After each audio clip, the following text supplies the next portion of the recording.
Bonjour les amis, j'espère que vous allez bien. Aujourd'hui, je vous fais une vidéo sur un sujet qui revient assez souvent lorsque les personnes souhaitent arrêter forcément la consommation de sucre parce qu'on en consomme beaucoup trop et il y a certaines sensations qui peuvent être désagréables et je voulais bien vous expliquer que c'est tout à fait normal.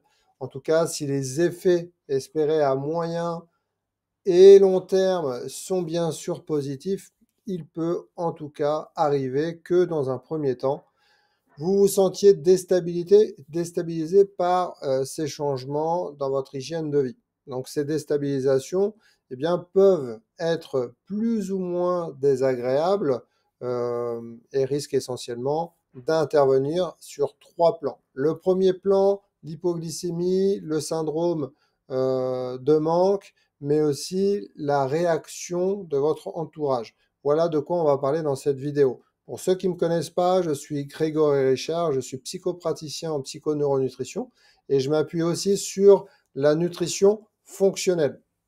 Voilà, donc le premier point, on parlait d'hypoglycémie. Ce qu'il faut bien comprendre, c'est que si vous avez l'habitude de manger beaucoup de sucre ou de féculents, d'accord, parce que ça rentre dans la même, moi je les mets dans la même catégorie, eh bien je vous rappelle que de toute façon, les féculents ont un indice glycémique qui vont être souvent, en tout cas très souvent, élevés, surtout selon les farines. Donc il est possible que cette brusque réduction vous affaiblisse temporairement. Dans ce cas de figure, eh bien, ça arrive pas nécessairement. Il peut arriver que vous ayez, par exemple, dans les 2 ou 3 premiers jours, on va dire, de cessation de consommation de sucre, mais des signes, par exemple, d'hypoglycémie, qui peuvent être les suivants. Comment on va les reconnaître? On va reconnaître par les angoisses. On peut aussi reconnaître l'hypoglycémie par les sueurs froides, mais aussi les battements du cœur qui sont un petit peu plus rapides. Vous voyez, ces trois choses-là, ce n'est pas forcément ce qu'on vous dit déjà dans l'hypoglycémie. Très souvent, on va vous dire, bah, l'hypoglycémie, c'est quand ça tourne, tu n'es pas très bien. Vous voyez que l'hypoglycémie ne se résume pas qu'à ça. Donc, tant que ces symptômes ne sont pas trop forts, il n'y a pas à vous inquiéter, c'est tout à fait normal. Ils passeront rapidement le temps que votre métabolisme, eh bien, ce qu'il faut bien comprendre, c'est que votre métabolisme doit prendre un peu de temps pour s'adapter. C'est comme dans tout, d'accord?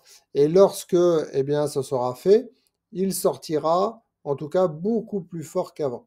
D'accord? Donc ça, la première chose, l'hypoglycémie. D'accord? Deuxième point, le syndrome de manque. Ce syndrome, ça va concerner principalement eh bien, les aliments les plus addictifs auxquels vous étiez habitué, ceux auxquels vous aurez eh bien, décidé de renoncer dans un premier temps, ou dont vous aurez en tout cas réduit la consommation pour le bien de votre foie. Je vous rappelle que le foie, c'est le premier filtre, il a plus de 500 fonctions dans votre corps, donc c'est un élément, un organe auquel il faut prendre soin. D'accord? Donc parmi ces aliments, on pense principalement à l'alcool et au chocolat. Moi, le premier, je suis gourmand de chocolat. L'alcool, j'aime bien aussi avec un bon repas, ça passe très très bien. D'accord? Pour autant, eh bien, c'est ces deux aliments-là ou en tout cas, ouais, l'alcool pas trop un aliment, mais on va le considérer comme aliment, d'accord? Tous les deux sont susceptibles de créer de véritables addictions. Donc, sous l'effet, eh bien, du manque, vous risquez de vous sentir un peu nauséeux, donc ça, c'est à savoir, ou plus irritable que d'habitude, d'accord? Toutefois, ça ne devrait pas durer plus de 2 jours. D'accord? Donc, vous voyez, 2 jours pour vous sentir mieux après, c'est pas non plus quelque chose d'insurmontable. L'avantage de ces aliments sur d'autres drogues, c'est que, eh bien, on s'en déshabitue beaucoup plus rapidement. Alors attention, je vous parle pas d'alcoolisme, d'accord? Je vous parle de vraiment, voilà, on commence à devenir addict, mais sans rentrer forcément dans la maladie de l'alcoolisme. d'accord? Donc l'avantage de ces aliments, eh bien, comme je vous l'ai dit, on se déshabitue beaucoup plus rapidement. Le mieux pour prendre son mal en patience, eh bien, c'est de rester calme. Bah oui, je sais, tu vas me dire, ok, Greg, c'est sympa. Rester calme, c'est pas forcément simple, mais pour autant, eh bien, c'est un travail. C'est un travail sur le moyen, long terme, je vous le rappelle. Et ce que vous pouvez faire aussi, c'est de vous hydrater suffisamment. Donc, on a vu l'hypoglycémie, on a vu l'effet de manque, et maintenant, le troisième effet, c'est la réaction de votre entourage. J'en ai déjà parlé dans une autre vidéo, mais ça, l'environnement, c'est très important. D'accord? Très, très important. On va parler du premier cercle et du second cercle. Le premier cercle, c'est quoi? Bah, c'est votre conjoint, votre conjointe, vos enfants, les personnes avec qui vous vivez. Bah, forcément, bah, c'est important qu'elles soient tenues au courant des efforts que vous faites pour perdre de poids et détoxifier votre foie, par exemple. D'accord? Ce qui va aussi avoir un impact direct sur leur alimentation au quotidien et sur leur mode de vie. Donc, c'est quelque chose de normal, voilà, d'expliquer les choses à vos proches. Après, dans un second temps, on a le second cercle. Vos amis, les collègues, les voisins et toutes les autres personnes n'ont pas besoin, d'accord?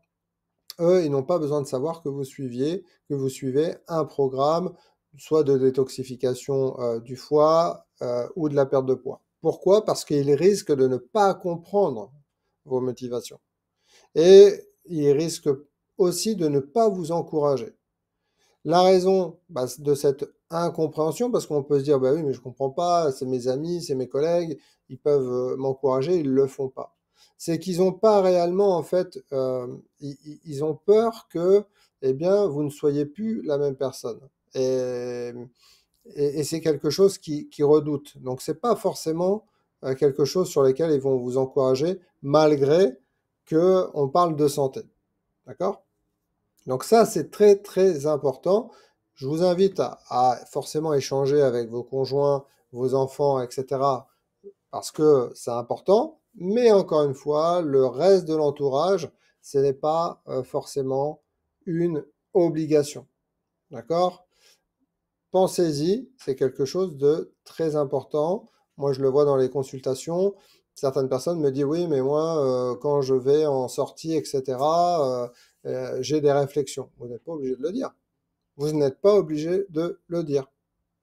Pourquoi? Parce que, encore une fois, la plupart des obligations sociales, c'est quoi? C'est les fêtes, les invitations, repas au resto. D'accord? Et ça se prête mal à, une poursuite, si vous voulez, on va dire scrupuleuse ou poussée d'une perte de poids. D'accord? Ça rentre pas dans ce cadre-là. Donc, ça ne sert absolument à rien de leur dire parce que ces personnes-là vont vous enfoncer plus qu'autre chose. OK? Voilà. J'en ai terminé. J'espère que vous avez bien retenu les trois choses sur lesquelles vous pouvez eh bien, avoir en termes d'effet. Je vous rappelle, quand on va réduire le sucre, si la partie hypoglycémie avec ses effets, d'accord, le syndrome de manque et le fait eh bien, des réactions de l'entourage. Je vous souhaite une très belle journée. N'hésitez pas à me mettre en commentaire si vous avez des questions.